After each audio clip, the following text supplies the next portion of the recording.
And so locks do become a hassle-free situation, though there's always going to be something that we need to do to upkeep them and to keep them in line. Generally speaking, like when we're sitting in a consultation, we might have a consultation for a half an hour or so, 45 minutes. When we're sitting and chatting, we're talking a lot about all of the things that we have to do. And it always sounds like a lot. And it's because we've also researched stuff. I mean, most people have researched a few things. Generally, if you run across my stuff, it's because you're researching some stuff. And so, like, yeah, we want to know what it is that it takes to care for our locks and all these things. We can research all we want, and it's like really none of it's going to set it until you have locks. Not only that, it takes a little bit of going over it a few times and doing the work multiple times to get a little rhythm, and then we start to add the other things in there. Even though you've heard of all the things, it's so easy to just slowly add to your regimen.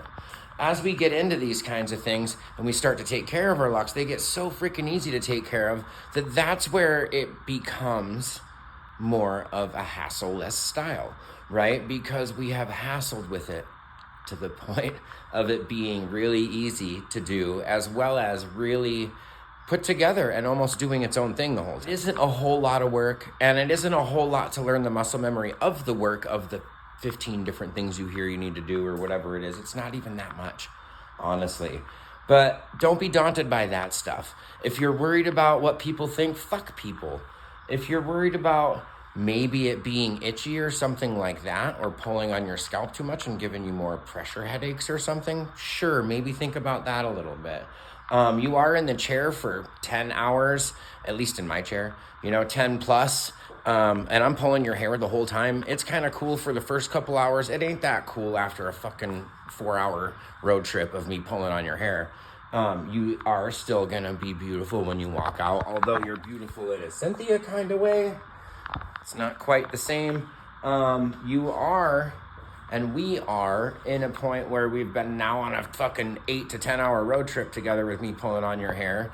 And that's why you don't see a whole lot of my after pictures and stuff too, is because we've been sitting here for a minute, man, doing this thing. And it's like, yeah, it's freaking beautiful. Yeah, I take an after picture. It's more for my client usually. When you leave here, it's daunting and it's a little bit crazy because it's like really tight, and then it gets really fuzzy and crazy, and it's like for the first 6 weeks before you come back and see me a little bit, it's a little bit nuts, and that's kind of a hard spot to be in. And then there's also all of the questions come up, and all these questions come up, but I've answered most of them when we've talked about all the things that you hear me talk about. And so what happens is the thing comes up and you go, oh, that's what he was talking about. Oh, that's what he was talking about. And you'll go twist your hair out. You'll go do other things with it, like pulling it up in ponytails and into buns and bringing it back down and finger brushing through it and all that kind of stuff to separate it and get those tendrils not to be so stiff.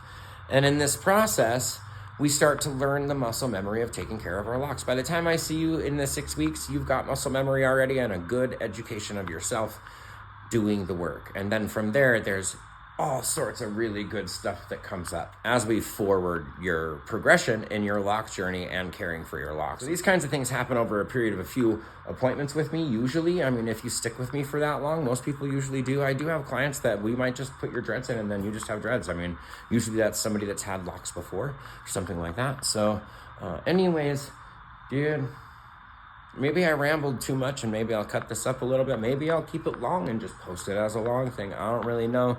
I've been holding this phone for a long time, so I'm going to let you go. But babes, it was good talking to you. And I hope that if you're wondering if you want to get dreadlocks and you haven't figured it out yet, man, you take the fucking leap. Take the leap and just get a lock journey going, dude.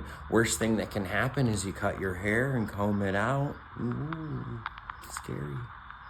Okay, love you, babes. Happy locking.